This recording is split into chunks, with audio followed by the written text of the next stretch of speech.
Jesus the സിഇഒയിലേക്ക് സ്വാഗതം. ഞാൻ തന്നെ ഈ ഒരു പടികൾ കയറി വന്നു എന്ന് എനിക്ക് തിരിഞ്ഞു നോക്കുമ്പോൾ ഇപ്പോഴൊരിക്കലും വിശ്വസിക്കാൻ സാധിക്കുന്നില്ല. എന്നെ കൈപിടിച്ച് നടത്തിയ ഒരു വലിയൊരു അനുഭവം, പ്രാർത്ഥനയിലൂടെ മുമ്പോട്ട് എന്നുള്ള ഒരു വലിയൊരു അടിത്തറ, ശക്തമായൊരു അടിത്തറ ജീവിതത്തിൻ്റെ തുടക്കത്തിൽ തന്നെ വീട്ടിലെ അന്തരീക്ഷം, വീട്ടിലെ പ്രാർത്ഥന, പള്ളിയിൽ പോകുമ്പോൾ അവിടുത്തെ പ്രാർത്ഥനയും കുർബാനയും പ്രവർത്തനങ്ങളുമായിട്ടുള്ള അവൻ യഥാർത്ഥ ജ്ഞാനം കിട്ടിയിട്ടില്ല എന്നുള്ളതാണ്. ഇമ്മച്ചുറാണ് പോരാ. പിന്നെ എന്തുകൊണ്ട് ഇവന് സ്കൂളിൽ ഇത്രയും പഠിച്ചിട്ടും ഈ വ്യക്തിത്വം ഇത്രയും വളർന്നില്ലല്ലോ എന്ന് നമുക്ക് സിമ്പതി മാത്രമേ തോന്നുകയുള്ളൂ.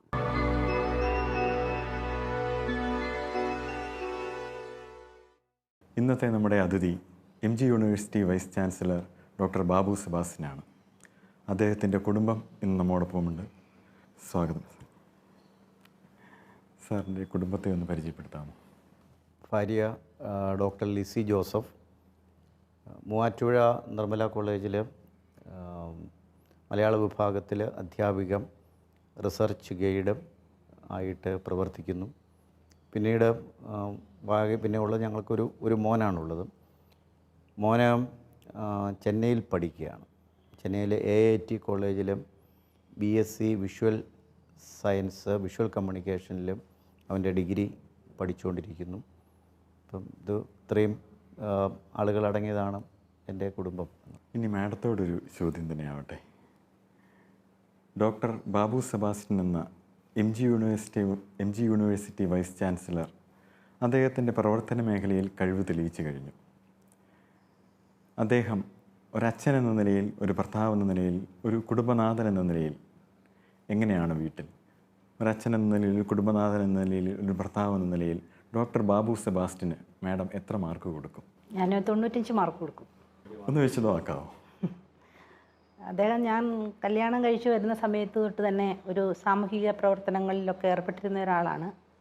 അതുകൊണ്ട് തിരക്കുണ്ടായിരുന്നു. അപ്പോൾ വീട്ടുകാര്യങ്ങളൊന്നും അങ്ങനെയൊന്നും നോക്കാനൊന്നും സമയം കിട്ടാറില്ല.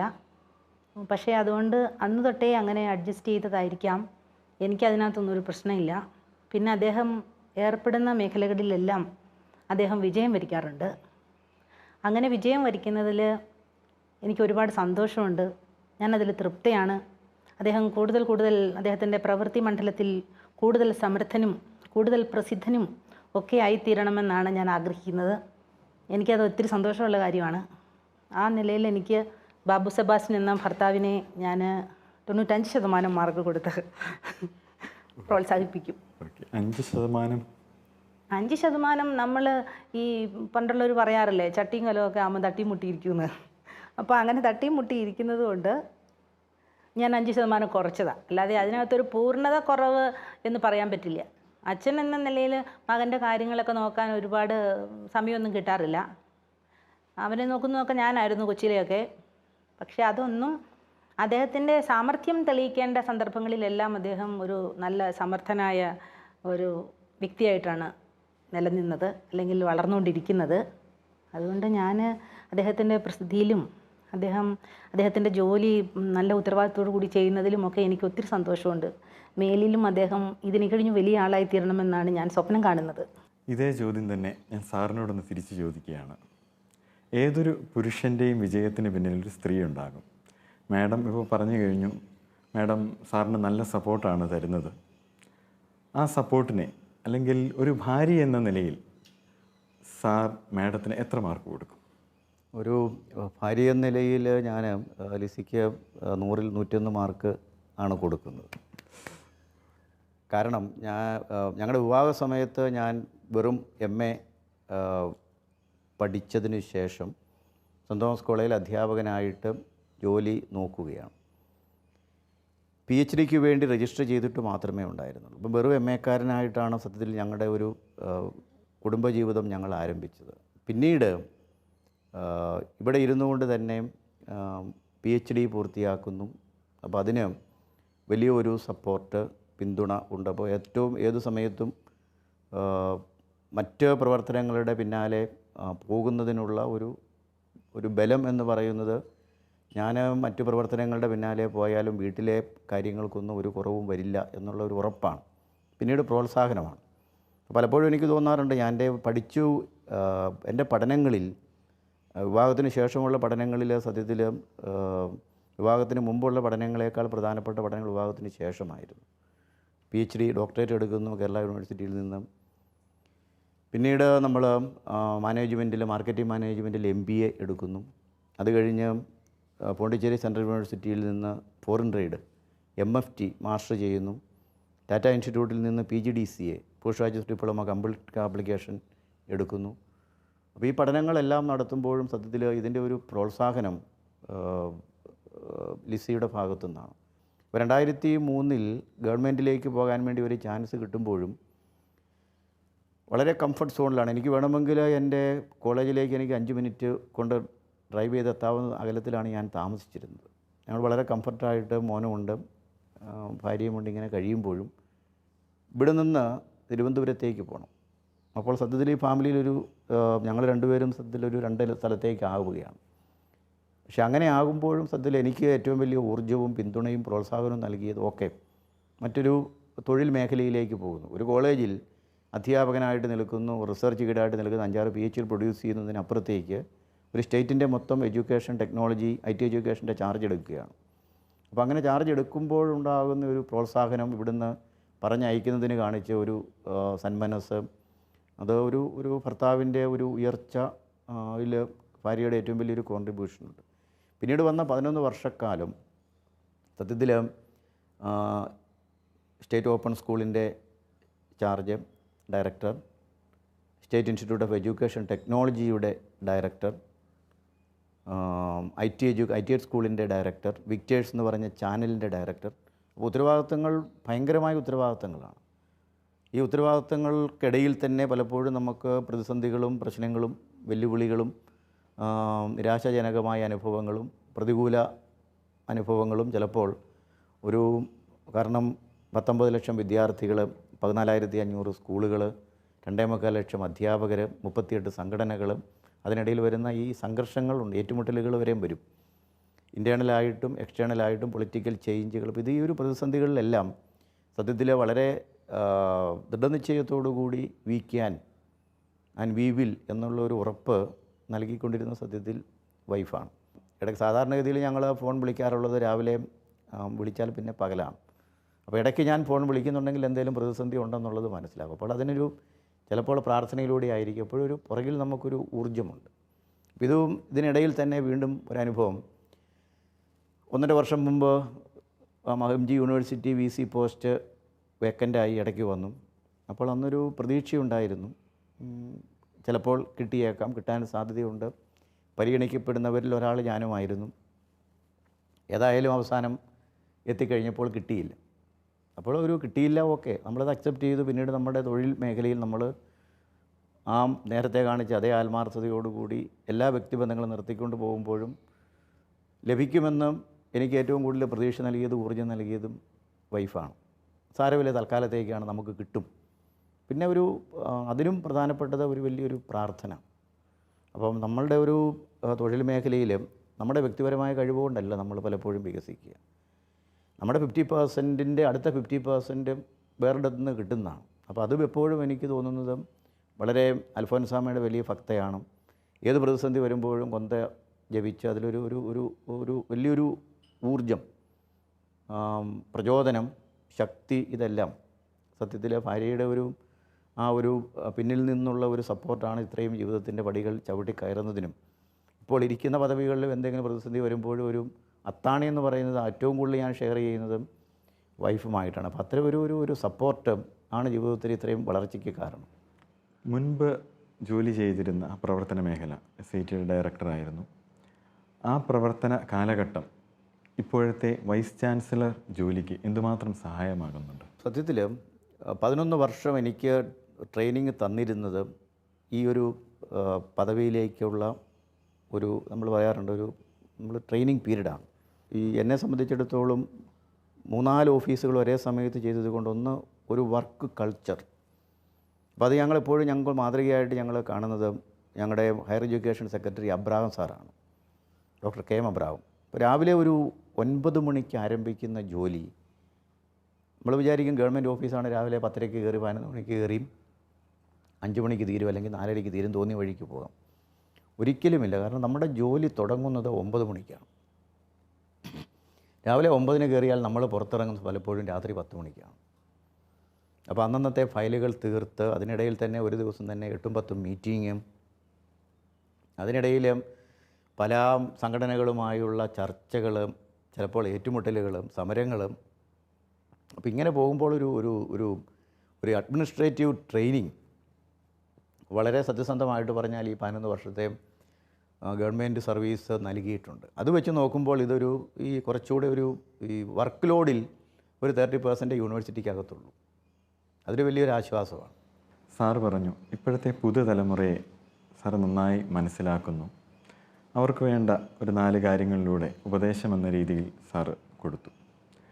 ആ ഒരു പുതുതലമുറ സാറിനോട് ചോദിക്കുകയാണ്, സാർ എന്താണ് ജീവിത വിജയം? അങ്ങനെയെങ്കിൽ സാറിൻ്റെ മറുപടി എന്തായിരിക്കും? സത്യത്തിൽ അതിൻ്റെ അകത്ത് 2 ഘടകങ്ങളുണ്ട്. ഒന്ന്, നമ്മൾ തിരിഞ്ഞു നോക്കുമ്പോൾ നടന്നു പോകുന്ന പാതകളെക്കുറിച്ച് നമുക്കുള്ളൊരു ആത്മസംതൃപ്തിയാണ്.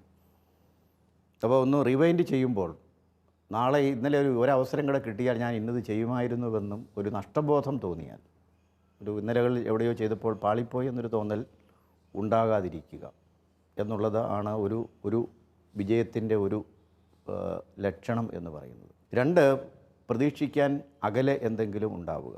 നമ്മുടെ യാത്ര ഈ പോകുന്ന വഴിയിൽ ഇത് വിശ്രമ സ്ഥലമാണ് എന്ന് കണ്ടു കഴിഞ്ഞാൽ പിന്നെ നമ്മൾ ഫെയിലറാവും. അപ്പം വിശ്രമം ഇല്ലാതെ നമ്മൾ ജോലി ചെയ്യുക. അതിലും പ്രധാനപ്പെട്ടത് എന്തു ഉത്തരവാദിത്വം ഏൽപ്പിച്ചാലും നമ്മുടെ മനസ്സിൽ ആ ഉത്തരവാദിത്വം നമ്മളെ സംബന്ധിച്ചിടത്തോളം നമ്മുടെ ജീവിതത്തിൻ്റെ ഒരു പ്രധാനപ്പെട്ട 90% ആ ഉത്തരവാദിത്വത്തിലാണ്. അപ്പോൾ അതെന്തിനാണ് എന്ന് ചോദിച്ചു കഴിഞ്ഞാൽ, ഇപ്പം ഗവൺമെൻറ്റിൽ ചെന്നും അധ്യാപകനായി നിന്നും നല്ല അധ്യാപകൻ എനിക്ക് പറ്റുന്നതിൻ്റെ മാക്സിമം. അപ്പോൾ നമുക്കൊരു കഴിവിൻ്റെ ഏറ്റക്കുറച്ചിലുണ്ടാവും. ഗവൺമെൻറ്റിൽ ചെന്നു അവിടെ ഇരുന്നു കൊണ്ട് കിട്ടാവുന്നത്രയും നോളജ് സമാഹരിച്ച് ഒരുപാട് കാര്യങ്ങൾ ചെയ്യാൻ സാധിച്ചു. ഇപ്പോൾ സത്യത്തിൽ കേരളം IT എഡ്യൂക്കേഷൻ്റെ ഒരു അടിത്തറ ശക്തമാണെങ്കിൽ അതിൻ്റെ ഒരു എളിയ സംഭാവന എൻ്റേതുമുണ്ട്. അപ്പോൾ ഞാൻ കോളേജിൽ അന്ന് യൂണിവേഴ്സിറ്റി 2003 ഗവൺമെൻറ്റിലേക്ക് ചെല്ലുന്ന സമയത്ത് എഡ്യൂക്കേഷണൽ CD എന്ന് പറയുന്ന ഒരു കൺസെപ്റ്റ് ഗവൺമെൻറ്റിലില്ല. ഒരൊറ്റ CD പോലുമില്ല. ഞാൻ തിരിച്ചിറങ്ങുമ്പോൾ കേരളത്തിലെ എല്ലാ ഹൈസ്കൂളുകളിലും ഹയർ സെക്കൻഡറി സ്കൂളുകളിലും ഞാൻ തന്നെ അവിടെ ഇരുന്ന് പ്രൊഡ്യൂസ് ചെയ്തത് 850 ഡോക്യുമെൻ്ററിയാണ്. 30 മിനിറ്റ് ഇംഗ്ലീഷും 30 മിനിറ്റ് മലയാളവുമുള്ള 850 ഡോക്യുമെൻ്ററീസ് അത്രയും പ്രൊഡ്യൂസ് ചെയ്തു.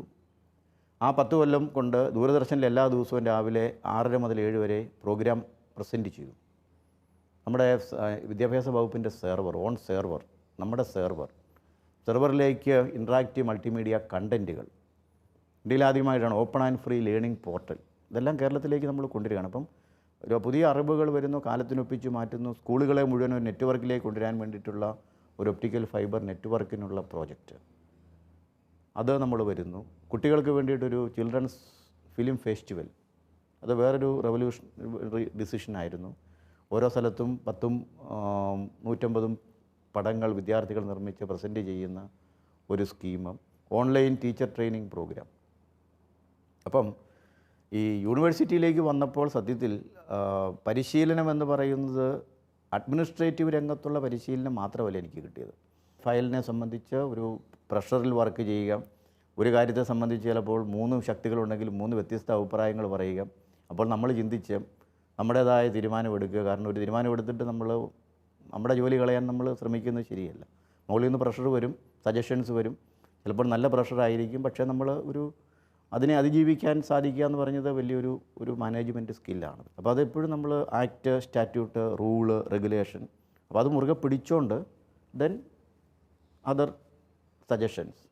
അപ്പോൾ നമ്മുടെ അടിത്തറ ശക്തമാണെങ്കിൽ നമുക്ക് എന്തു വന്നാലും നമ്മൾ പരാജയപ്പെടില്ല. അതിനൊപ്പം തന്നെ ഇപ്പം ഞാൻ സത്യത്തിൽ ഗവൺമെൻറ്റിലിരുന്ന എഡ്യൂക്കേഷൻ ടെക്നോളജിയുടെ ഏറ്റവും അഡ്വാൻസ് ആയിട്ടുള്ള ഒരു ഫീൽഡിൽ നിന്നിട്ടാണ് യൂണിവേഴ്സിറ്റിയിലേക്ക് വരുന്നത്. അപ്പോൾ ഞങ്ങളുടെ ഫയൽ പേപ്പർ സിസ്റ്റം ഞാൻ തിരിച്ചു ഇറങ്ങുമ്പോൾ ITI സ്കൂളിൽ നിന്ന് ഇറങ്ങിയ സമയത്താണ് സമ്പൂർണ്ണ എന്ന് പറഞ്ഞ ഒരു ഡേറ്റ 1ാം ക്ലാസ് മുതൽ 12ാം ക്ലാസ് വരെ എല്ലാ കുട്ടികളുടെയും ഡേറ്റ കംപ്ലീറ്റ് വിത്ത് UID നമ്പർ ഉൾപ്പെടെ അപ്ലോഡ് ചെയ്തു. അങ്ങനെ അപ്ലോഡ് ചെയ്ത് കഴിഞ്ഞപ്പോഴാണ് ഗവൺമെൻറ് കണ്ടെത്തിയത് 50 ലക്ഷം എന്ന് പറഞ്ഞ കണക്കിൽ നിന്ന് കുട്ടികളുടെ സംഖ്യ കേരളത്തിലെ വിദ്യാഭ്യാസ എയ്ഡഡ് സ്കൂളുകളിൽ 38 ലക്ഷമേ ഉള്ളൂ. 12 ലക്ഷം ഫേക്കായിരുന്നുവെന്നും കണ്ടെത്താൻ സാധിച്ച സത്യത്തിൽ അന്ന് ചെയ്തു കൊടുത്ത ഒരു വർക്കിൻ്റെ ഫലമായിട്ടാണ്. പല സ്കൂളുകളെയും ഗവൺമെൻറ് ടാർഗറ്റ് ചെയ്ത് പിടിച്ചതും നമ്മുടെ ആ ഒരു വർക്ക്. അപ്പം എന്ത് ചെയ്യണം എന്നുള്ളത് ICT ഇൻഫർമേഷൻ കമ്മ്യൂണിക്കേഷൻ ടെക്നോളജിയുടെ സാധ്യതകൾ പൂർണ്ണമായിട്ടും അഡ്മിനിസ്ട്രേറ്റീവ് മേഖലയിലും ഗവേണൻസും ലേണിങ്ങും നടപ്പിലാക്കാൻ വേണ്ടിയിട്ടുള്ള നല്ലൊരു കോൺഫിഡൻസ്. എന്തു ചെയ്യണം, സത്യത്തിൽ ഒരു ദൈവികമായിട്ടുള്ള ഒരു അന്തരീക്ഷം എന്ന് പറഞ്ഞത് അഡ്മിനിസ്ട്രേറ്റീവ് രംഗത്ത് കിട്ടിയ ട്രെയിനിങ് മാത്രമല്ല, അതിലും ഗിഫ്റ്റ് എന്ന് പറയുന്നത് ന്യൂ ടെക്നോളജിയിൽ ഞാൻ വർക്ക് ചെയ്ത ഫീൽഡിൽ നിന്ന് യൂണിവേഴ്സിറ്റിയിൽ വന്നപ്പോൾ 2014 ഞാൻ ഗവൺമെൻറ്റിൽ നിന്ന് ഇറങ്ങുമ്പോൾ യൂണിവേഴ്സിറ്റിയിൽ ഞാൻ വരുമ്പോൾ 2003 ഞാൻ ഗവൺമെൻറ് ചെല്ലുമ്പോൾ എന്തായിരുന്നു അവസ്ഥ, ആ അവസ്ഥയിലാണ് ഇന്ന് യൂണിവേഴ്സിറ്റി. ഇതിലെനിക്ക് ട്രാക്ക് വളരെ ക്ലിയറാണ്, എന്ത് ചെയ്യണമെന്ന്, എങ്ങനെ തുടങ്ങണം, എവിടെ തുടങ്ങണം, എന്ത് ചെയ്യണം എന്നുള്ളത് വളരെ ക്ലിയറായിട്ട് എൻ്റെ മുമ്പിലുണ്ട്. ആർക്കും ഒരു തരത്തിലും ഇപ്പം വേറൊരു ഇത് വന്നത്, ഞാനിപ്പം ചെയ്യുന്നത് യൂണിവേഴ്സിറ്റിക്ക് തന്നെ ഒരു 4 ടെറാബൈറ്റിൻ്റെ ഒരു സെർവർ വരുന്നു, ഇന്ത്യയിൽ തന്നെ ആദ്യമായിട്ടാണ്. എല്ലാ കോളേജുകളെയും 4 Mbps ഒരു virtual private optical fibre network കൊണ്ട് 381 അഫിലിയേറ്റഡ് കോളേജുകളെ നമ്മൾ നെറ്റ്വർക്കിൽ ബന്ധിപ്പിക്കുകയാണ്. യൂണിവേഴ്സിറ്റിക്ക് 16 സ്റ്റാറ്റ്യൂട്ടറി ഡിപ്പാർട്ട്മെൻറ്റുകളുണ്ട്. ഈ ഡിപ്പാർട്ട്മെൻറ്റുകൾ മുഴുവൻ വീഡിയോ കോൺഫറൻസിങ് ഫെസിലിറ്റി വെച്ച് ഈ ഒപ്റ്റിക്കൽ കേബിളിലൂടെ എല്ലാ PG ഉള്ള എല്ലാ കോളേജുകളിലും വീഡിയോ കോൺഫറൻസിങ് ഫെസിലിറ്റി കൊടുക്കുകയാണ്. അത് കഴിഞ്ഞ് നമ്മൾ ഈ കണ്ടൻറ്റ് മുഴുവൻ BSc ഫിസിക്സ് കെമിസ്ട്രി മുഴുവൻ ഇൻട്രാക്റ്റീവ് മൾട്ടിമീഡിയ കണ്ടൻറ്റ്, ആനിമേഷനും ഗ്രാഫിക്സും സിമുലേഷനും വെർച്വൽ ലാബും ചേർത്ത് അപ്ലോഡ് ചെയ്യുകയാണ് സെർവറിലേക്ക്. ഓരോ കോളേജിലും 3-4 വൈഫൈ റൗട്ടേഴ്സ് വെക്കും. അപ്പം എല്ലാ ക്യാമ്പസുകളും മുഴുവൻ വൈഫൈ ക്യാമ്പസായി മാറും. കുട്ടികൾക്ക് മുഴുവൻ യൂസർ നെയിമും പാസ്വേഡും കൊടുക്കും. Digital data DDFS digital data file സിസ്റ്റത്തിലേക്ക് പോയാൽ പേപ്പർലെസ് ആകും യൂണിവേഴ്സിറ്റി. ഈ മാർച്ചോടുകൂടി പ്രോജക്റ്റ് ഇംപ്ലിമെൻറ്റ് ചെയ്യും. അപ്പോൾ അത്തരത്തിലൊരു ഇന്നലകളിൽ കിട്ടിയ ഒരു ട്രെയിനിങ്, ഒരു പരിശീലനം, ചെയ്ത ജോലിയിലുള്ള പരിചയം, ഇതെല്ലാം ഈ ഒരു തയ്യാറെടുപ്പിൻ്റെ ഒരു മുൻ മേഖലയിൽ എനിക്ക് വലിയൊരു മുതൽക്കൂട്ടായിട്ടുണ്ട്. സാറ് ഇടയ്ക്ക് പറഞ്ഞു ഡോക്യുമെൻ്ററികൾ, അല്ലെങ്കിൽ മുൻപ് പ്രവർത്തിച്ചപ്പോൾ ഡോക്യുമെൻ്ററികൾ ചെയ്തിട്ടുണ്ട്, ഒപ്പം ഫിലിം ഫെസ്റ്റിവൽ അറേഞ്ച് ചെയ്തിട്ടുണ്ട് എന്നുള്ളതൊക്കെ. ഈ പ്രവർത്തനം, സാറിൻ്റെ ഈ പ്രവർത്തന രീതി മകനെ വിഷ്വൽ കമ്മ്യൂണിക്കേഷൻ തിരഞ്ഞെടുക്കാൻ ഏതെങ്കിലും രീതിയിൽ സ്വാധീനിച്ചിട്ടുണ്ടോ? ഒപ്പം അല്ലെങ്കിൽ മാതാപിതാക്കൾ 2 പേരും കോളേജ് അധ്യാപകർ. സ്വാഭാവികമായും മക്കളെത്താൻ സാധ്യതയുള്ള കുറച്ച് തൊഴിൽ മേഖലകളുണ്ട്, വ്യത്യസ്തമായി സഞ്ചരിക്കുന്നവരുണ്ട്. എങ്കിലും വിഷ്വൽ കമ്മ്യൂണിക്കേഷൻ, സിനിമ, ആ ഒരു ഫീൽഡിലേക്ക് എത്താൻ കാരണം എന്താണ്? ഞങ്ങൾ 2 പേരും അങ്ങനെ ഒരു കാര്യത്തിന് വേണ്ടിയിട്ട് അവനെ നിർബന്ധിച്ചില്ല. പഠിക്കുന്ന കാര്യങ്ങളിൽ പഠിക്കണം, പരീക്ഷയ്ക്ക് മാർക്ക് വാങ്ങിക്കണം, അങ്ങനെയുള്ള കാര്യങ്ങളിലൊക്കെ ഞങ്ങൾക്ക് നിർബന്ധമുണ്ടായിരുന്നു. പിന്നെ അവന് കമ്പ്യൂട്ടർ സയൻസ് ആയിരുന്നു, കമ്പ്യൂട്ടർ വഴങ്ങുമായിരുന്നു, കൊണ്ട് കമ്പ്യൂട്ടർ സയൻസിന് വിട്ടു. അപ്പോൾ സിനിമ വന്നു, സിനിമയുടെ പുറകെ പോയി. പിന്നെ അവൻ പറഞ്ഞു അത് വേണ്ട, കമ്പ്യൂട്ടർ സയൻസിൽ ക്ലാസ്സിൽ പോവുകയും സിനിമയ്ക്ക് പോവുകയും നടക്കില്ല, അതുകൊണ്ടത് ക്യാൻസൽ ചെയ്തിട്ട് വിഷ്വൽ കമ്മ്യൂണിക്കേഷൻസ് പഠിച്ചു. അല്ലാതെ ഞങ്ങളുടേതായ ഒരു നിർബന്ധം ഉണ്ടായിട്ടില്ല. കാരണം നമുക്ക് ഒരിക്കലും മറ്റൊരാളാവാൻ പറ്റില്ലല്ലോ. നമ്മുടെ മക്കളെന്ന് പറഞ്ഞു കഴിഞ്ഞാൽ ഓരോരുത്തരും ഓരോ ഇൻഡിവിജ്വലാണ്. നമുക്ക് അവരെ ഒരു പരിധി വിട്ട് നമുക്ക് നമ്മളെപ്പോലെ ആക്കാൻ പറ്റില്ല. ഓരോ മക്കളും ദൈവത്തിൻ്റെ ഒരു പ്രത്യേക സൃഷ്ടിയാണ്. അവരെക്കുറിച്ച് ദൈവത്തിനൊരു പദ്ധതിയുണ്ട്. ആ പദ്ധതിക്കനുസരിച്ച് മാത്രമേ നമുക്ക് മക്കളുടെ കാര്യമായാലും നമ്മുടെ കാര്യമായാലും നമുക്ക് മുന്നോട്ട് കൊണ്ടുപോകാൻ പറ്റുള്ളൂ. നമ്മളൊരു വഴിയെ നീങ്ങുന്നു, ആ വഴിയെ അങ്ങോട്ട് ഒരു വഴി കാണിച്ചു തരുമ്പോൾ അങ്ങ് പോവുകയാണ്. നമ്മൾ ബലം പിടിച്ചിട്ട് ഒരു കാര്യമില്ല എന്നാണ് ഇത്ര കാലത്തെ ജീവിതാനുഭവങ്ങൾ കൊണ്ട് നമുക്ക് തോന്നിയിട്ടുള്ളത്. ബലം പിടിക്കാതെ ദൈവം ചൂണ്ടുന്ന വഴിയെ സഞ്ചരിക്കുക. ഞങ്ങളിപ്പോൾ ചെയ്യുന്നത് ഏകദേശം അതൊക്കെ തന്നെയാണ്. ആ വഴിയെ പോകാനാണ് ഞങ്ങൾ ശ്രമിച്ചിട്ടുള്ളത്. മകൻ്റെ കാര്യത്തിലായാലും ഞങ്ങൾ അങ്ങനെ തന്നെയാണ്, ആ നീക്കമാണ്. ഇപ്പം വിഷ്വൽ കമ്മ്യൂണിക്കേഷൻസ് എന്ന് പറയുമ്പം ഞങ്ങളുടേതുപോലെ ഒരു ഉറപ്പുള്ള ഫീൽഡല്ല എന്ന് അറിഞ്ഞുകൊണ്ട് തന്നെയാണ് ഞങ്ങൾ വിട്ടിരിക്കുന്നത്. കാരണം ദൈവത്തിന് അവനെക്കൊണ്ട് മറ്റേതോ ഒരു പദ്ധതിയാണുള്ളത്, അത് നടപ്പാകട്ടെ എന്ന് തീരുമാനിച്ചു. ലിസി സൂചിപ്പിച്ചതുപോലെ ഞങ്ങൾ അവൻ്റെ ഒരു നിർബന്ധിച്ചൊരു വഴിയെ വിട്ടതല്ല. അവൻ പറഞ്ഞ് എനിക്ക് ബിടെക്കിനേക്കാൾ മോർ കംഫർട്ട്, താല്പര്യം ഞാൻ വിഷ്വൽ കമ്മ്യൂണിക്കേഷൻ പഠിച്ചോട്ടെ എന്ന് ചോദിച്ചു. അപ്പോൾ വിഷ്വൽ കമ്മ്യൂണിക്കേഷൻ പഠിക്കുന്നത് മുഴുവൻ വെറുതെ visual communication, it is BSc course. അപ്പോൾ ഇത് കഴിഞ്ഞ് പുറത്ത് അമേരിക്കയിൽ വല്ല 2 കൊല്ലം PG കൂടെ ചെയ്ത് കഴിഞ്ഞാൽ ഒരു വലിയൊരു ഡിജിറ്റൽ ഫിലിമാണ് അവൻ സ്പെഷ്യലൈസ് ചെയ്തിരിക്കുന്നത്. അപ്പം ഡിജിറ്റൽ ഫിലിം മേക്കിംഗ് തന്നെയാണ്. അപ്പം കഴിഞ്ഞ 10 വർഷം ഞാനും ഏതാണ്ട് നിന്ന ഒരു ഫീൽഡ് അത് തന്നെയാണ്. MG യൂണിവേഴ്സിറ്റി വൈസ് ചാൻസലറായി സാറ് ചാർജ് എടുത്തു കഴിഞ്ഞപ്പോൾ എന്തൊക്കെ മാറ്റങ്ങളാണ് യൂണിവേഴ്സിറ്റിക്ക് സാറായിട്ട് വരുത്തിയത്? ഞാൻ ചാർജ് ഏൽക്കുന്ന സമയത്ത് ഒട്ടനവധി പരാതികൾ, നെഗറ്റീവുകൾ ആണ് യൂണിവേഴ്സിറ്റിക്ക് നേരെ പൊതുസമൂഹം, പ്രത്യേകിച്ച് വിദ്യാർത്ഥികളും അധ്യാപകരും മീഡിയയും ഒട്ടനവധി ആരോപണങ്ങൾ ഉണ്ടായിരുന്നു. പ്രധാന ആരോപണങ്ങൾ 3 ഒന്ന്, കോഴ്സ് സമയത്ത് തീരുന്നില്ല. 2, പരീക്ഷ സമയത്ത് നടക്കുന്നില്ല. 3, റിസൾട്ട് കൊടുക്കുന്നില്ല. എൻ്റെ വ്യക്തിപരമായ കഴിവുകൊണ്ടല്ല, ഒരു പൂർണ്ണമായിട്ടും ദൈവത്തിൽ ആശ്രയിച്ചാണ് ഓരോ ദിവസവും മുമ്പോട്ട് പോകുന്നത്. രാവിലെ പോകുന്നതിന് മുമ്പ്, യൂണിവേഴ്സിറ്റി കയറുന്നതിന് മുമ്പ് യൂണിവേഴ്സിറ്റിയും അവിടുത്തെ ജീവനക്കാരെയും അഫിലിയേറ്റഡ് കോളേജുകളെ, അവിടുത്തെ വിദ്യാർത്ഥികളെ, അധ്യാപകരെയും എല്ലാം ദൈവത്തിൽ അർപ്പിച്ചുള്ള ഒരു പ്രവർത്തനമാണ്. ഇപ്പോൾ രാവിലെ കയറിയാൽ വൈകിട്ടൊരു 8-9 വരെയും പിന്നെ മറ്റൊരു ലോകത്താണ്. 3 കാര്യങ്ങളെ സംബന്ധിച്ചിടത്തോളം, ഒന്ന്, കോഴ്സുകൾ സമയത്ത് തീർക്കുക എന്നുള്ളത് സാധിച്ചു. കോഴ്സുകൾ കൺട്രോളിലായി.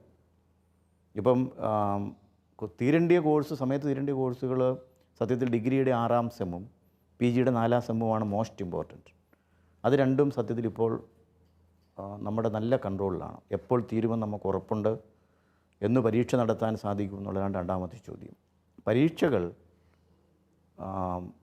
വന്ന ദിവസം മുതൽ നിരന്തരമായ മീറ്റിങ്ങുകളിലൂടെ നല്ലൊരു ടീമിനെ ഡെവലപ്പ് ചെയ്തെടുക്കാനും പറ്റി. ഇപ്പം പ്രോ വൈസ് ചാൻസലറുണ്ട്, രജിസ്ട്രാറുണ്ട്, കൺട്രോളർ ഓഫ് എക്സാമിനേഷനുണ്ട്, ഫിനാൻസ് ഓഫീസറുണ്ട്, പ്രധാനപ്പെട്ട ഉദ്യോഗസ്ഥന്മാർ, സിൻഡിക്കേറ്റ് അംഗങ്ങൾ, സിൻഡിക്കേറ്റിലെ എക്സാമിൻ്റെ കൺവീനർ, സിൻഡിക്കേറ്റ് അംഗങ്ങൾ, പരീക്ഷാഭവനിലെ ഉദ്യോഗസ്ഥന്മാർ, അവിടുത്തെ അസോസിയേഷൻ്റെ ഭാരവാഹികൾ, യൂണിയൻ്റെ ഭാരവാഹികൾ, അധ്യാപകർ.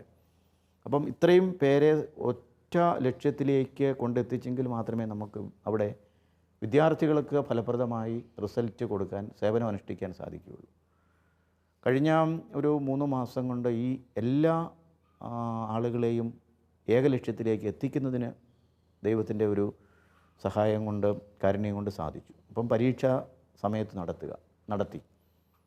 3ാമത്തെ തലവേദന എന്ന് പറയുന്നത് റിസൾട്ട് പബ്ലിഷ് ചെയ്യുക എന്നുള്ളതായിരുന്നു. പരീക്ഷ കഴിഞ്ഞ് അവിടെ ഇരുന്ന ആൻസർ ഷീറ്റുകളെ മുഴുവൻ നമ്മൾ സമയബന്ധിതമായി വാല്യൂ ചെയ്ത് ദൈവാനുഗ്രഹം കൊണ്ട് പുറത്തേക്ക് റിസൾട്ട് കൊടുത്തു. ഞാൻ ചുമതലയേറ്റതിന് ശേഷം ആണ് സത്യത്തിൽ ഒരു വലിയൊരു പരീക്ഷയുടെ തൊട്ട് മുമ്പിലാണ്, നവംബർ മാസത്തിൽ നടത്തിയ പരീക്ഷ, CBCSS UG 3ഉം 5ഉം സെം പരീക്ഷ നടത്തി കഴിഞ്ഞാൽ ഇത് വാല്യൂ ചെയ്യണമെന്നുണ്ടെങ്കിൽ മുൻ വർഷങ്ങളിൽ സെൻട്രലൈസ്ഡ് വാല്യുവേഷൻ ക്യാമ്പ് നടത്തിയാൽ 9 ക്യാമ്പുകളിലായിട്ട് 1000 അധ്യാപകരാണ് വന്നുകൊണ്ടിരുന്നത്. കാരണം ക്ലാസ്സും നടക്കും. അപ്പോൾ ഒരു ഉറച്ച നിലപാടെടുത്തു. 2 ആഴ്ചത്തേക്ക് എല്ലാ കോളേജുകളും UG അടയ്ക്കണം. ആദ്യം ഒരുപാട് റെസിസ്റ്റൻസ് വന്നു, മാനേജ്മെൻറ്റ് തലത്തിൽ നിന്ന് വന്നു, അധ്യാപകരുടെ ഭാഗത്തുനിന്ന് വന്നു. പ്രിൻസിപ്പൾമാരുടെ മീറ്റിംഗ് വിളിച്ചു കൂട്ടി കാര്യം പറഞ്ഞു, പിള്ളേരുടെ റിസൾട്ട് കൊടുക്കുക. കാരണം അല്ലെങ്കിൽ എൻ്റെ കയ്യിൽ മാന്ത്രികമായിട്ടുള്ള പോംവഴികളൊന്നുമില്ല, കോളേജ് അടച്ചേ പറ്റൂ. 2 ആഴ്ച കോളേജ് അടച്ചിട്ടു. എല്ലാ UG പഠിപ്പിക്കുന്ന എല്ലാ അധ്യാപകരും വാല്യുവേഷൻ ക്യാമ്പിൽ വരണമെന്ന് പറഞ്ഞു. 6800 അധ്യാപകർ 9 ക്യാമ്പിലായിട്ട് പങ്കെടുത്തു. ഓരോ ക്യാമ്പിനും ഓരോ സിൻഡിക്കേറ്റ് അംഗം കൺവീനറായി ചുമതലയേറ്റു. അതാത് പ്രിൻസിപ്പൾമാർ ഒരു വലിയൊരു ടീം വർക്കിൽ 12 ദിവസം കൊണ്ട് ഈ പറയുന്ന ഏതാണ്ട് 45,000 വിദ്യാർത്ഥികളുടെ 2 സെമ്മിൻ്റെ പേപ്പറുകൾ വാല്യൂ ചെയ്ത് മാർക്ക് ലിസ്റ്റായി. നല്ല ഒരു അന്തരീക്ഷത്തിലേക്ക് നമ്മുടെ വിദ്യാർത്ഥികൾക്ക് സേവനം കൊടുക്കുന്ന ഒരു സ്ഥാപനമാക്കി ഇതിനെ മാറ്റിയെടുക്കാനുള്ള ഒരു പ്രതീക്ഷ ഉണ്ട്. അതിൻ്റെ ഒരു നടപടികൾ നമ്മൾ പൂർത്തിയാക്കിയിട്ടുണ്ട്. സിവിൽ സർവീസിൽ കേരളത്തിൻ്റെ പ്രാതിനിധ്യം ഇപ്പോൾ കൂടി വരികയാണ്. സാറിന് അതിൻ്റെ പങ്കെന്താണ്? ഇന്ത്യൻ സിവിൽ സർവീസിലേക്ക് സമീപകാലത്ത് മലയാളികൾക്കൊരു മുന്നേറ്റം ഉണ്ടായിട്ടുണ്ട്. 1998 മുതൽ 2002 വരെയുള്ള കാലഘട്ടത്തിൽ ഇന്ത്യൻ സിവിൽ സർവീസിലേക്ക് മലയാളികൾ ആരും തന്നെ ജയിച്ചില്ല. ഒരു വർഷം 1000 പേര് കടന്നുകൂടുന്ന ഒരു പരീക്ഷ. അപ്പോൾ ആ ഒരു പശ്ചാത്തലത്തിൽ ചങ്ങനാശ്ശേരി അന്ന് ആർച്ച് ബിഷപ്പായിരുന്ന പൗത്തിൽ പിതാവിൻ്റെ നേതൃത്വത്തിൽ പാലായിൽ നിന്ന് ഔവന്യ പള്ളിക്കാപ്പറമ്പിൽ പിതാവും ചങ്ങനാശ്ശേരിയിൽ നിന്ന് വട്ടക്കുഴി പിതാവും ചേർന്ന് ഇവിടുത്തെ വികാരി ജനറൽ ഞറലക്കാട്ടച്ഛനും ഞാനും ഇപ്പം ഞങ്ങൾ ചേർന്നിട്ടൊരു സിവിൽ സർവീസ് ഇൻസ്റ്റിറ്റ്യൂട്ട് തുടങ്ങാൻ തീരുമാനമെടുത്തു. പാലായിൽ തുടങ്ങാമെന്ന് തീരുമാനമെടുത്തു. കാരണം അതിനു മുമ്പ് തന്നെ ഞാൻ 1-2 വിദ്യാർത്ഥികൾക്ക് IASനുള്ള ട്രെയിനിങ് കൊടുത്തവർ ജയിച്ച് പോകുന്നുണ്ടായിരുന്നു. അപ്പോൾ എന്നെയും കൂടെ ഉൾപ്പെടുത്തി എൻ്റെ കൂടെ നേതൃത്വത്തിലൊരു ചെറിയ തോതിലൊരു സ്ഥാപനം തുടങ്ങി 1998-ൽ. 3 വിദ്യാർത്ഥികളെ തുടക്കത്തിലുണ്ടായിരുന്നുള്ളൂ. പക്ഷേ 2002-ൽ കേരളത്തിന് വലിയൊരു പ്രതീക്ഷ നൽകിക്കൊണ്ട് ഇപ്പോൾ ആറന്മുള MLA ആയിരുന്ന ശിവദാസൻ നായർ സാറിൻ്റെ മോള് അശ്വതി ഓൾ ഇന്ത്യ പരീക്ഷയിൽ 3ാം റാങ്ക്, പെൺകുട്ടികളിൽ 1ാം റാങ്കോട് കൂടി പുറത്തു വന്നു. അപ്പോൾ സത്യത്തിൽ അഭിമാനകരമായി വിജയിച്ച എൻ്റെ ആദ്യത്തെ സ്റ്റുഡൻ്റാണ്. അപ്പം അന്ന് മുതൽ നമ്മളൊരു കേരളത്തിൻ്റെ ഒരു ഒരു തിരിച്ചുവരവ് തുടങ്ങുകയാണ്. പിന്നീട് ഈ 15 വർഷം കൊണ്ട് 108 പേര് എൻ്റെ ക്ലാസ്സിലിരുന്ന് പഠിച്ച് സിവിൽ സർവീസിലേക്ക് കടന്നു പോയിട്ടുണ്ട്. അപ്പോൾ വീക്കെൻഡിൽ ഇവിടെ വന്ന് ഞാൻ ക്ലാസ് എടുക്കും. തിരുവനന്തപുരത്തായിരുന്നപ്പോഴും പാലായിൽ സിവിൽ സർവീസിൽ വന്ന് ശനി ഞായർ ദിവസങ്ങളിൽ ക്ലാസ് എടുക്കും. എൻ്റെ സൗകര്യത്തിന് വേണ്ടിയിട്ടെന്ന് പറയാവുന്ന തരത്തിൽ തിരുവനന്തപുരത്ത് വേറൊരു സെൻറ്റർ തുടങ്ങി, ലൂർദിൽ. അപ്പോൾ വർക്കിംഗ് ഡേയിൽ നൈറ്റിൽ അവിടെയും ക്ലാസ് എടുക്കും. ഇപ്പോൾ 2 ബാച്ച് ഇങ്ങനെ പോവുകയാണ്. ഇപ്പോൾ ഇന്ന് തിരിഞ്ഞു നോക്കുമ്പോൾ ജീവിതത്തിലെ വലിയൊരു നേട്ടമാണ്. ഏതാണ്ട് 42 IASകാർ, 38 IPSകാർ, 18 IFSകാർ. അപ്പോൾ ഇങ്ങനെ ഇന്ത്യയിലെ എല്ലാ സ്റ്റേറ്റുകളിലും സെൻട്രൽ സെക്രട്ടേറിയറ്റിലും സ്റ്റുഡൻസ് ഉണ്ട്. അത് അവർ വിജയിച്ചതും വലിയ ശ്രദ്ധിക്കപ്പെടുന്ന വിജയമാണ്. 2012 കേരളത്തിൽ തന്നെ ഓൾ ഇന്ത്യ ഫസ്റ്റ് റാങ്ക് കേരളത്തിലായിരുന്നു ഹരിത, എൻ്റെ സ്റ്റുഡൻ്റാണ്. 4th റാങ്ക് വന്ന ഡോക്ടർ അൽബി എൻ്റെ സ്റ്റുഡൻ്റാണ്. അതിനു മുമ്പ് ഒരു അനുപമ TV, ഇപ്പോൾ എനിക്ക് തോന്നുന്നു ഫുഡ് സേഫ്റ്റി കമ്മീഷണറായിട്ടിരിക്കുന്ന അനുപമ 2006 ബാച്ചിലെ എൻ്റെ സ്റ്റുഡൻ്റാണ്, ഓൾ ഇന്ത്യ 4th റാങ്കാണ്. പിന്നെ ഒരു Suja all India 4th rank. അപ്പോൾ ഇവരെല്ലാം ഹരിത പറഞ്ഞു. അപ്പം ഇങ്ങനെ ഈ 50-ന് മുകളിൽ റാങ്കോടുകൂടി വിജയിച്ച് സത്യത്തിൽ ഇപ്പോൾ ഇറങ്ങുമ്പോൾ ഒരു മനസ്സിനൊരു സന്തോഷമുള്ളതും തമിഴ്നാട്ടിലുള്ള നമ്മുടെ അതിർത്തി ജില്ലകളിൽ മുഴുവൻ ഇരിക്കുന്നത് സ്റ്റുഡൻസാണ്. ഒരറ്റം മുതൽ നോക്കിക്കഴിഞ്ഞാൽ 6 കളക്ടർമാർ സ്റ്റുഡൻസാണ്. കർണാടകത്തിൽ പോയി കഴിഞ്ഞാൽ അവിടെ ഇരിക്കുന്ന 4 കളക്ടർമാർ, നമ്മുടെ അതിർത്തി ജില്ലകളിൽ ഇരിക്കുന്ന 4 കളക്ടർമാർ സ്റ്റുഡൻസാണ്. പിന്നെ എവിടെ ചെന്നാലും ഛത്തീസ്ഗഡോ ഉത്തരാഞ്ചൽ എവിടെ ചെന്നാലും സിറ്റി പോലീസ് കമ്മീഷണർമാരായിട്ടിരിക്കുന്നത് സ്റ്റുഡൻസാണ്. അപ്പോൾ ഇത്രയും മലയാളികളെ നമ്മൾ ഒരു പ്രത്യേക ട്രാക്കിലേക്ക് കൊണ്ടുവന്ന് അപ്രാപ്യമായിരുന്നുവെന്ന് പറഞ്ഞിരുന്ന സിവിൽ സർവീസ് ഒന്ന് തിരിച്ചു പിടിക്കുന്നതിന് സാധിച്ചു എന്നുള്ളതിൽ എന്നെ സംബന്ധിച്ചിടത്തോളം എൻ്റെ ജീവിതത്തിൽ വലിയൊരു ദൈവാനുഗ്രഹമായിട്ട് ഞാൻ കരുതി. ഇത്രയും 108 പേരെ, ഇത്ര IASകാരെ നമുക്ക് സൃഷ്ടിക്കാൻ സാധിച്ചു എന്നുള്ളത്. പക്ഷേ നിർഭാഗ്യവശാൽ ഈ യൂണിവേഴ്സിറ്റിയിലേക്ക് വൈസ് ചാൻസലറായി സ്ഥാനമേറ്റ അന്ന് ഞാൻ മറ്റ് സ്ഥാപനങ്ങളിലെ അധ്യാപകൻ്റെ ജോലി ഉപേക്ഷിച്ചു. നിയമം അനുസരിച്ച് മറ്റൊരു അഫിലിയേഷനും അസോസിയേഷനും പാടില്ല, പ്യുവർലി ഫോർ ദിസ് കോസ്. അപ്പം ഇപ്പോൾ ഞാൻ പഠിപ്പിക്കുന്നില്ല എന്നുള്ള ഒരു സങ്കടം ഉണ്ട്. ഇവിടുന്ന് പുറത്തിറങ്ങി കഴിഞ്ഞതിന് ശേഷം വീണ്ടും ഇതേ തൊഴിൽ തിരിച്ച് വീണ്ടും സേവനം അനുഷ്ഠിക്കാൻ സാധിക്കുമെന്നാണ് വിശ്വസിക്കുന്നത്. സാറിൻ്റെ ഒരു ദിവസം ആരംഭിക്കുന്നത് തന്നെ പ്രാർത്ഥനയോടെയാണെന്ന് സാർ പറഞ്ഞു, അവസാനിപ്പിക്കുന്നതും പ്രാർത്ഥനയോടെയാണ്. അപ്പോൾ വീട്ടിലെ കുടുംബ പ്രാർത്ഥന എങ്ങനെയാണ്? കുടുംബ പ്രാർത്ഥന സാറുള്ളപ്പോൾ സാറ് ഞാനും കൂടെ ചെല്ലും. സാറില്ലെങ്കിൽ ഞാൻ തന്നെ ചെല്ലും. കൊന്ത ചെല്ലാതെ ഇരിക്കില്ല. പ്രശ്നങ്ങൾ വന്നാലും ഞങ്ങൾ ഉടനെ കൊന്ത ചെല്ലാറുണ്ട്. മനസ്സങ്ങനെ കൊന്തയിൽ അർപ്പിച്ചിരിക്കുന്ന സമയത്ത് നമുക്ക് അതിൽ നിന്നൊരു റിലീഫ് നമുക്ക് അനുഭവപ്പെടാറുണ്ട്. ഇന്നത്തെ ഈ യുവതലമുറയ്ക്ക് സാറിന് എന്തെങ്കിലും ഒരു മെസ്സേജ് കൊടുക്കാനുണ്ടോ? യുവതലമുറയോട് പറയാറുള്ള, യുവതലമുറ കുറേ കാര്യങ്ങളിൽ ഈ അറിവിൻ്റെ മേഖലകളിൽ, നോളജിൻ്റെ മേഖലകളിൽ ഒക്കെ ഒരുപാട് മുമ്പോട്ട് പോകുന്നുണ്ട്. പക്ഷെ അങ്ങനെ പോകുമ്പോഴും അവരുടെ ഈ അടിത്തറ ശക്തമായ എന്താ പറയുന്ന, ഏതു പരാജയം ജീവിതത്തിൽ വന്നാലും, ഏത് വെല്ലുവിളി വന്നാലും, ഏത് പ്രതിസന്ധി വന്നാലും പിടിച്ചു നിൽക്കുവാൻ പലപ്പോഴും ഒരു ചാഞ്ചല്യം നമ്മൾ കാണുന്നുണ്ട്. അപ്പോൾ അത് എപ്പോഴും നമ്മൾ പറയാറുണ്ട്. ഞാൻ നേരത്തെ സൂചിപ്പിച്ചതുപോലെ തന്നെ ആ ഒരു ജീവിതത്തിൻ്റെ മൂല്യങ്ങൾക്കൊപ്പം തന്നെ പ്രധാനപ്പെട്ട ഒന്നാണ് പ്രാർത്ഥന എന്ന് പറയുന്നത്. അപ്പോൾ പ്രാർത്ഥന നമ്മൾ ഈ ബാല്യത്തിൽ പ്രാർത്ഥന നൽകുന്നത് ഒരു ഉത്സാഹമാണ്. അപ്പോൾ പ്രാർത്ഥനയെക്കുറിച്ച് പറയുന്ന പ്രാർത്ഥനയെ നമ്മൾ വളരെ റിലീജിയസ് ബേസിലല്ലാതെ അതിൻ്റെ സ്പിരിച്വൽ ബേസിൽ നമ്മൾ നോക്കുമ്പോൾ പ്രാർത്ഥനയ്ക്ക് ബാല്യത്തിൽ ഉത്സാഹവും യൗവനത്തിൽ ആശ്രയവും വാർദ്ധക്യത്തിൽ സമാധാനവുമാണ് പ്രാർത്ഥന നൽകുന്നത്. അപ്പം 3 മേഖലകളിലും പ്രാർത്ഥനയ്ക്ക് അതിൻ്റെ ഒരു വലിയ റോളുണ്ട്. അപ്പോൾ നമ്മൾ കുട്ടികൾ പറയുന്നു പഠിച്ചിട്ട് മനസ്സിലാകുന്നില്ല, അല്ലെങ്കിൽ എണീക്കാൻ സാധിക്കുന്നില്ല, മടിയാണ്. അപ്പോൾ ഇത് ഉത്സാഹക്കുറവിൻ്റെ ഒരു ലക്ഷണമാണ്. അത് സത്യത്തിലൊരു പ്രാർത്ഥനയുടെ അഭാവമാണ്. അപ്പോൾ പ്രാർത്ഥന നൽകുന്ന ഒരു ഊർജ്ജമുണ്ട്.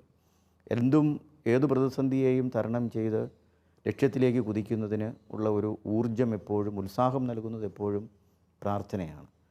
അപ്പോൾ ആ പ്രാർത്ഥന നൽകുന്ന ഒരു ഊർജം ഉൾക്കൊണ്ടുകൊണ്ട് നമ്മൾ ജീവിതത്തിൻ്റെ തീരുമാനങ്ങൾ എടുക്കുകയും ജീവിതത്തിൻ്റെ ഓരോ ദിവസവും മുമ്പോട്ട് പോവുകയും ചെയ്തു കഴിഞ്ഞാൽ നമ്മൾ പ്രതീക്ഷിക്കുന്നതിലും സ്വപ്നം കാണുന്നതിലും ഒക്കെ അപ്പുറത്തേക്ക് ജീവിതം നമ്മളെ കൊണ്ടുചെന്നെത്തിക്കും എന്നതിന് യാതൊരു സംശയവുമില്ല. അപ്പോൾ പ്രാർത്ഥനയിൽ ആശ്രയിച്ചുകൊണ്ട് ആ ഉത്സാഹം, ഊർജം ഉൾക്കൊണ്ടുകൊണ്ട് ഓരോ ചുവടും മുമ്പോട്ട് വെച്ച് ഉയരങ്ങളിലേക്ക് പോകുന്നതിന് നമ്മുടെ യുവതലമുറ ഒരു ഉറച്ച തീരുമാനമെടുക്കണം എന്ന് മാത്രമാണ് എനിക്ക് യുവതലമുറയോട് ഏക ഒരു അപേക്ഷ ഉള്ളത്. ഇത്രയും നേരവും ജീസസ് ദ CEO എന്ന പ്രോഗ്രാമിലൂടെ യുവജനങ്ങളെ പ്രോത്സാഹിപ്പിക്കുകയും ആത്മീയമായി നമ്മളെ പ്രചോദിപ്പിക്കുകയും ചെയ്ത ബാബു സാറിനും കുടുംബത്തിനും ഷാലോം TVയുടെ ഹൃദയം നിറഞ്ഞ നന്ദി രേഖപ്പെടുത്തുന്നു.